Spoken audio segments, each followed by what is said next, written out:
सर्वप्रथम सर्वांना श्री स्वामी समर्थ.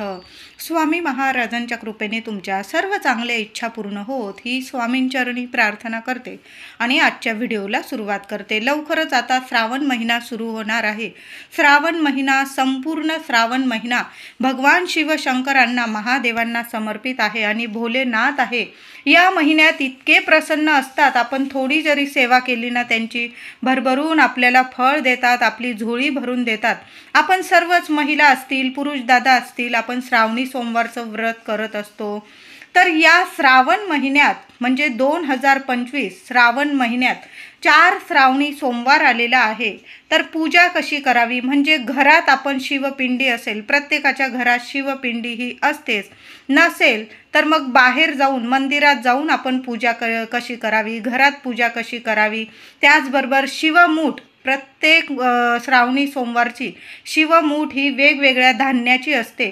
तर शिवमूठ कशी अर्पण करायची, त्याचबरोबर बेलपत्र तोडण्याचे नियम किंवा बेलपत्र कसे वाहावे, तुम्ही घरच्या घरी किंवा मंदिरात रुद्र अभिषेक कसा करावा, संपूर्ण माहिती अगदी थोडक्यात जाणून घेणार आहोत. तुम्ही जर आपल्या चॅनलवर नवीन असाल, कृपया चॅनलला नक्की सबस्क्राईब करा. कमेंटमध्ये सर्वांनी ओम नमः शिवाय षडाक्षरी मंत्र लिहायला अजिबात विसरू नका, नाही तर लिहा सर्वांनी श्री स्वामी समर्थ. तर बघा, आता 25 तारखेला 24 तारखेला दिवे धुवायचे अमावस्या आहे आणि 25 तारखेला श्रावण मासारंभ म्हणजे श्रावण महिना सुरू होणार आहे. बघा, पहिला श्रावणी सोमवार आलेला आहे 28 जुलै 2025. 28 जुलैला पहिला श्रावणी सोमवार आलेला आहे. त्याचबरोबर दुसरा श्रावणी सोमवार हा 4 ऑगस्टला आलेला आहे. तिसरा श्रावणी सोमवार हा 11 ऑगस्टला आलेला आहे आणि चौथा आणि शेवटचा श्रावणी सोमवार हा 18 ऑगस्टला या दिवशी आलेला आहे. बघा, यावर्षी 4 श्रावणी सोमवार आलेले आहे. पहिल्या श्रावणी सोमवारची शिवामूठ सर्वांनाच माहीत आहे, तांदूळ असते. दुसरा श्रावणी सोमवार शिवमूठ असते तीळ. चौथ्या श्रावणी सोमवारची शिवमूठ असते हिरवे मूग. चौथ्या श्रावणी सोमवारची शिवमूठ असते जवस. आणि जेव्हा 5 श्रावणी सोमवार येते तेव्हा आपण 5 धान्य एकत्र करून म्हणजे सातू अर्पण करत असतो. अशी 5वी श्रावणी सोमवार आला तर 5वी शिवमूठ असते, ती सातू. तर आता आपली घरात शिवपिंडी प्रत्येकाच्या घरात असते. श्रावणी सोमवारी प्रत्येकाने लवकर उठायचं आहे आणि आंघोळीच्या पाण्यात फक्त चमचाभर दूध टाकून आंघोळ करायचं आहे. आता 5वा दिवस असतील महिलांनो, चौथा 5वा, तर तुम्ही पूजा वगैरे करू नका. मासिक धर्म नसेल तेव्हाच आपल्याला पूजा करायची आहे. मासिक धर्मात तुम्ही फक्त श्री स्वामी समर्थ किंवा ओम नमः शिवाय, ओम नमः शिवाय या मंत्राचा जप जरी केला ना तरी भगवान शिवशंकर जी आहे, भोलेनाथ आहे, आपलं गाऱ्हाणं नक्कीच ऐकतात, आपली मनोकामना नक्कीच पूर्ण करतात. तर प्रत्येक श्रावणी सोमवारी लवकर उठायचं आहे, अगदी ब्रह्ममुहूर्तावर उठायचं आहे आणि आंघोळीच्या पाण्यात प्रत्येकाने 1 चमचाभर दूध टाकून आंघोळ करायची आहे. फक्त या दिवशी केस धुवायचेच असेल तर चमचाभर दूध टाकून मग आंघोळ करायची आहे. डोक्यावरून आंघोळ केली ना महिलांनो, केस धुताना आंघोळीच्या पाण्यात किंवा साधी आंघोळ करायची असेल, चमचाभर दूध टाकायचं आहे. कुठलेही दोष तुम्हाला लागणार नाही. शरीराने मनाने पवित्र होऊन, निर्मळ होऊनच आपल्याला महादेवांची सेवा करायची आहे. पुरुष दादांनी सुद्धा हा उपाय करायचा आहे. काही शारीरिक मानसिक त्रास असतील, गाईचं दूध, चमचाभर गाईचं दूध टाकून प्रत्येक श्रावणी सोमवारी आपल्याला आंघोळीच्या पाण्यात चमचाभर गाईचं दूध टाकायचं आहे. लहान मुलांना सुद्धा हा उपाय करा महिलांनो, खूप प्रभावी ठरेल. पण आईने तेच पाणी घेतलं, मुलांना तेच असं करू नका. थोडं पाणी घ्या आंघोळीचं, पण त्यात चमचाभर दूध हे वेगवेगळं टाकायचं आहे. प्रत्येकाचे ग्रहमान हे वेगवेगळे असतात, एकाचं पाणी दुसऱ्याने वापरू नका. प्रत्येकाने आंघोळीच्या पाण्याचा हा उपाय करायचा आहे. नंतर सूर्यनारायणाचं दर्शन झालं तर सूर्यनारायणाला सुद्धा चमचाभर दूध पाण्यात टाकून त्या दूध पाण्याने किंवा थोडं फुलांच्या पाकळ्या असतील त्याने आपल्याला अर्घ्य द्यायचा आहे. घरातल्या एका व्यक्तीने तरी ही सेवा, सूर्यनारायणाची ही सेवा नक्की करायची आहे. नंतर आपल्या देवघरातील देवांची पूजा करायची आहे.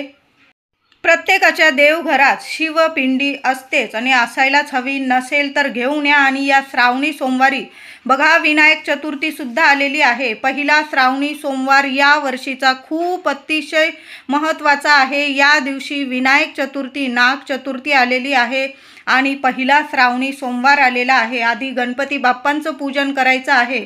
महादेवांचं पूजन करण्याआधी गणपती बाप्पांची पूजा करायची आहे. बाप्पाला छान दुधाने, आधी पाण्याने, नंतर दुधाने अभिषेक घालायचा, पुन्हा स्वच्छ पाण्याने तांदळाच्या राशीवर किंवा दुर्वांच्या राशीवर बाप्पांची स्थापना करायची आहे. किमान 21 दुर्वांची जुडी गणपती बाप्पाला अर्पण करायची. आघाडा असेल, शमीपत्र असेल, गणपती बाप्पांना छान अशी सेवा करायची आहे. एखादं जास्वंदाचं फूल अर्पण करा. गोडाधोडाचा साखरीचा नैवेद्य दाखवला तरीही चालेल देवांना. नंतर सर्व देवी देवतांना अभिषेक करून पूजा करायची आहे आणि खास करून शिवपिंडीची तुम्हाला छान अशी अभिषेक करून पूजा करायची आहे. शिवपिंडी तामणात घ्यायची आहे. तुम्हाला जर रुद्र अभिषेक घरच्या घरी सुद्धा करायचा असेल तर तुम्ही करू शकता. तुम्हाला जर साधा अभिषेक करायचा असेल तसाही करू शकता. पहिल्यांदा मी तुम्हाला साधा अभिषेक सांगते. स्वच्छ पाणी घ्यायचं आहे. थोडं गंगाजल असेल तर त्या पाण्यात मिक्स करा. नसेल, साधं पाणीसुद्धा महादेवांना खूप प्रिय आहे. पहिले साधं पाणी अर्पण करायचं महादेवांच्या शिवपिंडीवर. षडाक्षरी मंत्राचा जप अजिबात थांबवू नका. महिला असतील, पुरुष दादा असेल, सर्वांनी ओम नमः शिवाय, ओम नमः शिवाय मंत्र जप करायचा. आणि आधी स्वच्छ पाण्याने, नंतर गाईचं दूध, जरी महिलांनो पुडीचं गाईचं दूध येत असेल, तापवण्याच्या आधी थोडंसं वाटीत काढून ठेवा. चमच्याने भगवान शिवशंकरांच्या शिवपिंडीवर ओम नमः शिवाय, ओम नमः शिवाय तुम्हाला मंत्र जपत अभिषेक करायचा. पुन्हा स्वच्छ पाण्याने. अशा साध्या सोप्या पद्धतीने तुम्ही साधा अभिषेक करू शकता. तुम्हाला जर रुद्र अभिषेक करायचा असेल घरच्या घरी शिवपिंडीवर तसंही करू शकता. सर्व वस्तू आधी आपल्या जवळ घेऊन बसायचं आहे. उडबईस करत बसू नका. दादा असतील, माझ्या महिला असतील, शिवशंकरांना प्रिय असणाऱ्या सर्व वस्तू आधी जवळ घेऊन बसायच्या आहे.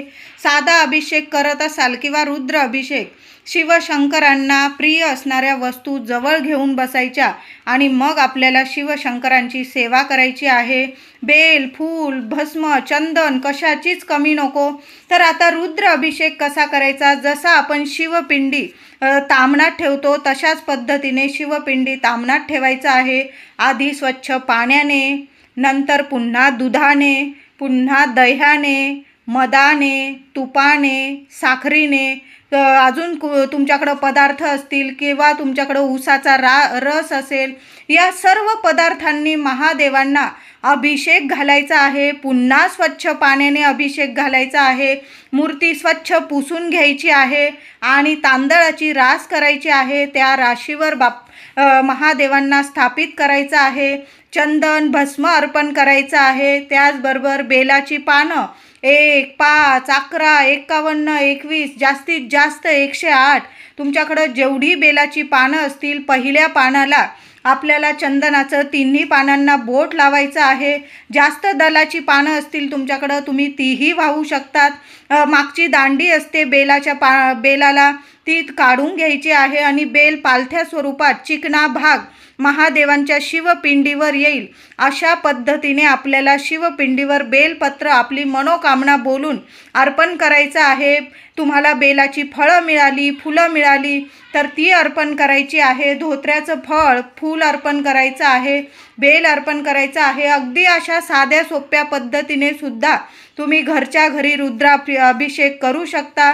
तुमच्याकडं रुद्र यंत्र असेल, तुम्ही ते सुद्धा पहिल्या श्रावणी सोमवारी तुमच्या देवघरात स्थापन करू शकता. त्यासुद्धा असाच अभिषेक करायचा आहे. पाण्याने, दुधाने, दह्याने, पंचामृत तयार केलेलं असेल, साखर, मध, तूप, सर्व गोष्टी महादेवांना खूप प्रिय आहे. याला साध्या सोप्या पद्धतीने आपण रुद्र अभिषेक करणं म्हणत असतो.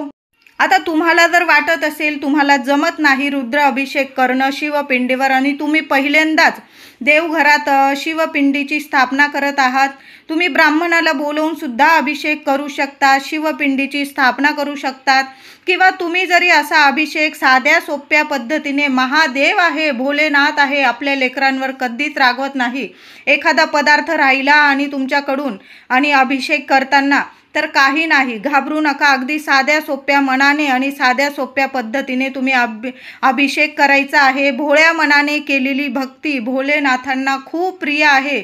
जी व्यक्ती श्रावणी सोमवारला भोळ्या मनाने भक्ती करते, सेवा करते, महादेव त्यांना 1000 पटीने अगदी फळ मिळवून देत असतात. त्यांच्या कुटुंबाचं रक्षण करतात, भरभराट करतात. त्यांच्या घरात साक्षात लक्ष्मी तिथे नांदत असते. मुलाबाळांच्या प्रगतीला कशालाच कमी राहत नाही. म्हणून श्रावणी सोमवारी तुम्ही साधा अभिषेक करा, रुद्र अभिषेक करा. घरात पण अशाच पद्धतीने करायचा आहे आणि मंदिरात सुद्धा तुम्हाला अशाच पद्धतीने साधा अभिषेक केला तर पाण्याने, दुधाने किंवा पंचामृताने, पुन्हा स्वच्छ पाण्याने भस्म लावायचं आहे, चंदन लावायचं आहे आणि त्याचबरोबर बेल, फूल, फळ सर्व काही अर्पण करून छान अशी पूजा करायची आहे. रुद्र अभिषेक केला तुम्ही मंदिरात गर्दी असेल, तुम्ही घरच्या घरी सुद्धा रुद्र अभिषेक करू शकता. मंदिरात गर्दी नसेल, तुमच्याकडून ब्राह्मण वगैरे करून घेत असेल तर त्यांच्याकडून तुम्ही करून घेऊ शकतात. पहिली शिवामूठ तांदूळ असते, सगळ्यांनाच माहीत आहे. शिवमूठ कशी अर्पण करायची, तुकडा तांदूळ कधीच घेऊ नका. साधा राशनिंगचा घेतला ना तरीही चालेल, पण अख्खाच तांदूळ घ्यायचा आहे तुम्हाला. शिवामूठ अर्पण करताना उभी शिवामूठ उभी अर्पण करायची आहे. कधी पण अशी टाकायचे तांदूळ म्हणून शिवपिंडीवर टाकू नका. महिला असतील, दादा असतील, मुलांकडून तुम्ही शिवामूठ अर्पण करून घेत असाल, मुलांच्या मुठीत द्यायचे आहे तांदूळ आणि उभी शिवामूठ अर्पण करायची आहे.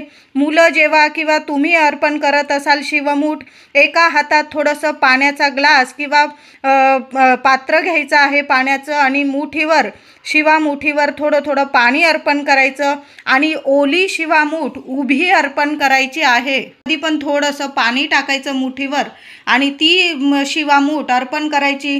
तुम्ही एक वेळा शिवामूठ अर्पण करू शकता, 1.25 मूठ धान्य अर्पण करू शकता. तुम्हाला जास्त 5 मुठी धान्य अर्पण करायचं असेल महादेवांना, आपली इच्छा बोला आणि महादेवांना धान्य अर्पण करायचं आहे. तुम्ही जास्त धान्य नेलेलं असेल तर तुम्ही तिथल्या मंदिरातल्या ब्राह्मण बुवा असतील किंवा गोरगरीब असतील त्यांना महादेवांचं स्मरण करून ते धान्य तुम्ही दान केलं, अतिशय उत्तम. म्हणजे तुम्हाला भरपूर पुण्य फळ लाभणार आहे. तुम्ही जास्त धान्य नेलेलं असेल आणि 1.25 मूठ महादेवांना ते धान्य अर्पण केलं आणि उरलेलं धान्य तुम्ही कुठल्या गरीब व्यक्तीला किंवा ब्राह्मण बुवांना अर्पण करून दिलं, दान करून दिलं तरीही चालेल. खाली म्हणजे घरी तसंच धान्य घरी घेऊन येऊ नका. कुणाला गरिबांना दिलं तर त्यांचं पोट भरेल. हीच तर खरी महादेवांची सेवा आहे. महादेवांच्या शिवमंदिरातून कधीच खाली हात घरी येऊ नका. आपण तिथं अभिषेक करतो, बेल फूल अर्पण करतो, तिथं थोडा वेळ शांत बसायचं आहे. प्रत्येक श्रावणी सोमवारी महिला असतील, पुरुष दादा, मातीची पंती जरी घेऊन गेलात ना, तुपाची एक पंती म्हणजे तुपाचा दिवा, मातीच्या पंत्या लावल्या तुम्ही तरीही चालेल. 4 श्रावणी सोमवार आलेला आहे. 4ही श्रावणी सोमवारी एखाद्या कोपऱ्यात कुणाला त्रास होणार नाही आपल्या दिव्याने, अशा ठिकाणी तुम्ही महादेवांच्या मंदिराच्या दाराशी जरी दिवा लावला ना तुपाचा तरीही चालेल. गाईचं थोडंसं तूप घेऊन या. आपण बराचसा खर्च करतो. श्रावणी सोमवारला केलेलं म्हणजे जी आपण सेवा करतो त्याचं 1000 पटीने आपल्याला फळ नक्कीच प्राप्त होत असतं. म्हणून थोडासा तुपाचा दिवा तुम्हाला फुलवाट टाकून दिवा लावायचा आहे. महादेवांच्या जवळ तुम्हाला दर श्रावणी सोमवारला पूजा सेवा करून झाली की घरी येण्याआधी एक तुपाचा दिवा महादेवांच्या मंदिरात किंवा दाराशी जरूर लावायचा आहे. नक्की लावा महिलांनो, फळ जरूर मिळेल तुम्हाला. अखंड लक्ष्मी तुमच्या घरात नांदेल. कितीही अडचणीत असू द्या, भोलेनाथ तुम्हाला खाली हात घरी पाठवणार नाहीच. त्याचबरोबर बरोबर जाताना एक कापूर वडी जरूर बरोबर महिलांनो किंवा पुरुष दादा असेल घेऊन जात जा. कापराने सुद्धा ओवाळणं महादेवांना खूप प्रिय आहे. कापूर आरती खूप प्रिय आहे. जसं बेल, फूल, दूध, पाणी जसं महादेवांना या वस्तू प्रिय आहे, तसंच कापूर आरती महादेवांना खूप प्रिय आहे. कापराने जरूर ओवाळा. 4ही सोमवार घरात किंवा मंदिरात जाऊन महादेवांची कापूर आरती जरूर करा. घरात जरी सेवा कराल तरी सहकुटुंब सहपरिवार सकाळी किंवा प्रदोषकाळी महादेवांची आरती झालीच पाहिजे. दोन्ही टायमाला झालं तर दोन्ही टायमाला करा. नाही जमलं सहकुटुंब सहपरिवार तुम्ही संध्याकाळी जमत असाल एकत्र ऑफिसवरून वगैरे येत असाल तर मग संध्याकाळी तरी कापूर आरती आपल्या लेकरा बाळांना सुद्धा घ्या बरोबर आणि कापूर आरती आपल्याला करायची आहे. मंदिरातून येताना खाली हात येऊ नका. आपण अभिषेक घालतो जलाधारीच्या इथून फक्त चमचाभर तीर्थ बरोबर घेऊन यायचं आहे. कुणी घरात आजारी असेल, तुमचं ऐकत नसेल, मुलं तुमची म्हणजे तुमचं ऐकत नसतील, स्वतःहून स्वतःचं नुकसान करून घेत असतील, पतिदेवांविषयी काही अडीअडचणी असतील किंवा तुम्हाला स्वतः काही अडीअडचणी असतील, काही मानसिक शारीरिक आर्थिक त्रास असतील, तुमची मनोकामना इच्छा पूर्ण होत नसेल तर महादेवांसमोर तुम्ही ते तीर्थ स्वतःच पिऊन घेतलं आणि महादेवांच्या शिवपिंडीवर जे हातात येईल वाहिलेलं एखादं बेलपत्र कुणी वाहिलेलं आहे पाहू नका की तुम्हीच वाहिलं आणि तेच तुम्हाला उचलायचं आहे असं करू नका. ज्यांनी वाहिलेलं असेल जे हातात येईल महादेवांच्या शिवपिंडीवरील एखादं बेलपत्र तो प्रसाद स्वतः आपण चावून चावून खायचा आहे. जरी तुमचा उपवास असला तरी तुमचा उपवास मोडले जाणार नाही. शिवपिंडीवरील बेलपत्र स्वतःच खायचं आहे. तुम्हाला मुलांना द्यायचं असेल, पतिदेवांना, कुटुंबातल्या इतर व्यक्तींना तुम्ही जास्त सुद्धा बेलपत्र आणू शकता आणि प्रत्येकाने श्रावणी सोमवारी थोडं थोडं जलाधारीच्या इथून थोडं थोडं तीर्थ बरोबर घेऊन यायचं, स्वतः प्यायचं आहे आणि एक एक बेलपत्र प्रत्येकाने नक्की खायचं आहे. अनुभव आल्याशिवाय राहणार नाही. कितीही त्रास असू द्या, कुणी विनाकारण शत्रू त्रास देत असेल, कुठल्या कामात तुम्हाला यश मिळत नसेल, घरात गरिबी असेल, पैसा टिकत नसेल तरी हा उपाय प्रत्येकाने करायचा आहे. कुणाची नजर बाधा झालेली असेल, काही बाधा असेल, तुम्हाला खूप त्रास होत असेल तर अवश्य श्रावणी सोमवार नक्की ही सेवा नक्की करा. महादेवांचा हा प्रसाद सर्वांनी खायचा आहे आणि तीर्थसुद्धा सर्वांनी नक्की घ्यायचा आहे. अनुभव सोन्यासारखाच येणार आहे तुम्हाला. तुमच्या सर्व इच्छा नक्कीच एका सोमवारमध्ये नक्कीच महादेव पूर्ण करतील. श्रावण महिन्यात जर तुम्हाला एखादं बेलाचं झाड तुमच्या अंगणी किंवा लावायचं असेल, गार्डन वगैरे असेल तुमचं, तर तुम्ही नक्की लावायचं आहे. आता बेल तोडताना लोक खूप बेल तोडतात. तुम्हाला जेवढा बेल लागतो ना महादेवांना अर्पण करायला तेवढीच बेलाची पानं तोडायची आहे. आधी बेलाच्या झाडाला नमस्कार करायचा आहे. तुम्ही कशासाठी बेल घेत आहात, तोडत आहात ते तुम्हाला बेलाच्या झाडाला सांगायचं आहे, नमस्कार करायचा आहे आणि मगच बेलाच्या झाडाला हात लावायचा आहे. काही लोक फांद्या तोडतात आणि वाया घालवता. असं करू नका. श्रावण महिना सुरू आहे. बेलाचं झाडात साक्षात महादेव वास करतात, साक्षात लक्ष्मीनारायण वास करतात. म्हणून बेलाची पानं तोडताना आज्ञा घ्यायची आहे आधी आपल्याला बेलाच्या झाडाकडून, महादेवांकडून, आणि मगच बेलाच्या झाडाची पानं तोडायची आहे. तुम्हाला जेवढी बेलपत्र अर्पण करायची आहे, तुम्हाला इतरांना द्यायची असेल, पूजा सेवा करायला तुम्ही देऊ शकता, पण आधी आपल्याला नमस्कार करायची आहे आणि जेवढी बेलपत्र तुम्हाला लागतात ना तेवढीच तुम्हाला तोडायची आहे आणि ती मग आपल्याला महादेवांना धुवून वगैरे मग महादेवांना अर्पण करायची आहे. अशा पद्धतीने साध्या सोप्या पद्धतीने आपल्याला महादेवांची सेवा करायची आहे. तुम्ही सकाळी सुद्धा असा अभिषेक करायचा आहे, संध्याकाळी उपवास सोडण्याआधी सुद्धा अशाच पद्धतीने अभिषेक करायचा आहे. तुम्हाला झालंच तर दोन्ही वेळा अभिषेक करायचा आहे. बघा, सकाळी सुद्धा महादेवांची सेवा करा. श्रावणी सोमवार आहे, श्रावण महिना. आपली सर्व इच्छा भोलेनाथ नक्कीच पूर्ण करतात.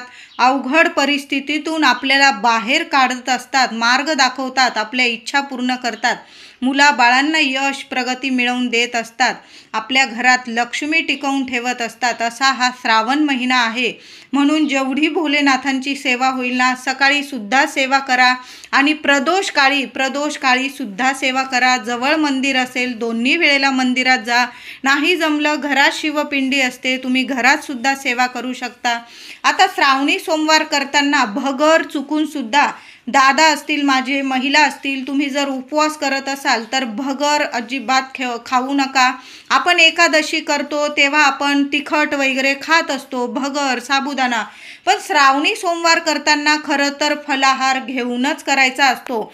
फळं, दूध, ड्रायफ्रूट वगैरे असा गोड आहार घ्यायचा आहे. कधी पण महादेवांची सेवा उपवास करताना कधीच तिखट अन्न म्हणजे पदार्थ, उपवासाचे तिखट पदार्थ खाऊ नये. पण तुम्ही जर उपवासाची खिचडी वगैरे, साबुदाणा वडे वगैरे खात असाल, तुम्ही खाऊ शकता. जसं तुम्ही दरवर्षी करतात तसं करू शकता. फलाहार घेत असाल तर अतिशय उत्तम. त्याचबरोबर तुम्हाला भगर अजिबात खायची नाही आहे. भगर सोडून तुम्ही साबुदाणा वगैरे खाऊ शकता. राजगिऱ्याचा शिरा, लाडू वगैरे तुम्ही खाऊ शकता. पण भगर चुकून सुद्धा या श्रावणी सोमवाराला किंवा आपण महाशिवरात्र वगैरे करतो, हरतालिका करतो, महादेवांचा उपवास करताना भगर खायची नाही. श्रावणी सोमवारचा उपवास करताना सकाळी उपवास करावा, प्रदोष काळी महादेवांची सेवा आरती करावी आणि मग सात्विक अन्न तयार करून वरण भात भाजी पोळी काहीतरी गोडाचा पदार्थ किंवा गूळ साखरेचा नैवेद्य दाखवून महादेवांना, देवी देवतांना नैवेद्य दाखवून उपवास सोडायचा आहे. महादेवांचे श्रावणी सोमवार करताना शांतता ठेवायची आहे. मनात वाईट साईट विचार आहेत, कुणाविषयी निंदा नालस्ती आहे आणि तुम्ही सेवा करताय, अशा सेवेला काहीच अर्थ नाही. कुणाच विषयी वाईट विचार करू नका. सर्व काही महादेव आहे, बघत आहे. तुमच्याविषयी कुणी वाईट बोलत आहे, तुमच्याविषयी कुणी वाईट चर्चा करत आहे, सगळं सोडून द्या. श्रावणी सोमवारचं व्रत करत आहात, चौथा सोमवार येण्याच्या आत, तुमचं उद्यापन होण्याच्या आत तुमच्या सर्व इच्छा महादेव नक्कीच पूर्ण करणार आहे. तुम्हाला कितीही शत्रू असू द्या, श्रावणी सोमवार करताना कुठल्याच शत्रूविषयी वाईट विचार आणू नका. उलट त्याचं पण चांगलं होऊ दे आणि त्याच्याबरोबर माझं पण चांगलं होऊ दे, हेच विचारांनी आपल्याला श्रावणी सोमवारचं व्रत उपवास सगळं काही नीट करायचं आहे. चारही सोमवार अतिशय निर्मळ मनाने करायचे आहे. कुणाच विषयी वाईट विचार आणू नका, निंदा नालस्ती करू नका. कोण काय करतंय सगळं काही महादेवांवर सोडून द्या. सर्व काही ते बघत आहे, आपल्याला फळ देणारे ते आहे. म्हणून श्रावणी सोमवार करताना कुणाचीच निंदा नालस्ती करू नका. कुणाचा अपमान होईल आपल्यामुळे, कुणाच्या डोळ्यात पाणी येईल असं अजिबात करू नका. कारण त्याच्या डोळ्यात म्हणजे आपल्यामुळे कुणाच्या डोळ्यात पाणी आलं तर त्या पाण्याचा हिशोब आपल्या 7 पिढ्यांना भोगावा लागतो. म्हणून असं कधीच करू नका. श्रावणातच काय, कधीच अशी गोष्ट आपल्या हातून घडणार नाही. पहिल्या श्रावणी सोमवारी दोन्ही देवतांचे पूजन आपल्या हातून होणार आहे. म्हणजे आपण कुठल्याही देवी देवतांची पूजा करतो, प्रथम आपल्या गणपती बाप्पांची पूजा सेवा करतो. आणि बघा, पहिल्या श्रावणी सोमवारी विनायक चतुर्थी, दुर्वा गणपती व्रत आलेलं आहे. बऱ्याचशा महिला, पुरुष दादा श्रावणामध्ये दुर्वा गणपती व्रत सुद्धा करतात. या दिवशी मनोभावे गणपती बाप्पांची सेवा करता. जेवढ्या दुर्वा बाप्पांना वाहता येतील ना, तेवढ्या दुर्वा आपल्याला गणपती बाप्पांना अभिषेक करायचा आहे. दुर्वांनी जसा आपण पाण्याने पंचामृताने करतो तशाच पद्धतीने ओम गण गणपते नमः, ओम गण गणपते नमः तुम्हाला मंत्र बोलत बोलत गणपती बाप्पाला एक एक दुर्वा अर्पण करायचा आहे. किमान 108 दुर्वा तरी गणपती बाप्पांना जरूर अर्पण करा. मुलांकडून सुद्धा ही सेवा करून घ्यायची आहे. मुलांकडून सुद्धा किमान 21 दुर्वा तरी बाप्पाला नक्की अर्पण करून घ्या. त्याचबरोबर महादेवांची तर आपण सेवा करणारच आहोत. प्रथम गणपती बाप्पांची सेवा करायची आहे. मुलांकडून किंवा आपण स्वतःसुद्धा सहकुटुंब सहपरिवार या दिवशी घरात आपल्याला अथर्व शीर्ष 1 वेळा तरी फलश्रुतीसह नक्की पठण करायचं आहे. 1 वेळा गणपती स्तोत्र पठण करायचं आहे. जर असं मोठ्या स्वरात जेव्हा आपण अशा शुभ तिथींना आपल्या घरात आपल्या देवी देवतांची सेवा करतो आपल्या भिंतींना सुद्धा ऐकलं गेलं पाहिजे. भिंतींना सुद्धा कान असतात. वास्तू नेहमी तथास्तु म्हणत असते आणि आपल्या घरात या शुभ गोष्टी घडतात. आपण जेव्हा देवी देवतांचं म्हणजे मंत्रोच्चार करतो, अशा सेवा करतो, जर असं मोठ्या स्वरात करायचे आहे. भिंतींना सुद्धा ऐकू गेलं पाहिजे. घरातली नकारात्मकता निघून जाते, घरात सकारात्मकता येते, दैवी अनुभव यायला लागतात. आता ज्या महिलांचा नागपंचमीचा उपवास आहे आणि श्रावणी सोमवार दोन्ही उपवास तुमचे एकाच दिवशी घडणार आहे. दुसऱ्या दिवशी 29 जुलैला नागपंचमी आहे. नागपंचमीचा तुम्ही आदल्याच दिवशी उपवास धरत असाल तर तुमचा श्रावणी सोमवार आणि नागपंचमीचा उपवास एकत्रित होणार आहे. काही हरकत नाही, दोन्ही उपवास तुम्ही एकाच दिवशी करू शकतात. तर अशा पद्धतीने आपल्याला श्रावणी सोमवार साजरा करायचा आहे. दोन्ही देवतांचे पूजन आपल्या हातून एकत्रित घडणार आहे. जेवढी गणपती बाप्पांची सेवा होईल ना, जेवढ्या दुर्वा अर्पण करता येईल या दिवशी, दुर्वा गणपती व्रत आहे या दिवशी श्रावणी सोमवारी, महादेवांची पण सेवा करा, गणरायाची सुद्धा सेवा करा, फळ नक्कीच मिळणार आहे. व्हिडिओ आवडला असेल लाईक करा, शेअर करा, चॅनलला कृपया सबस्क्राईब करा. धन्यवाद.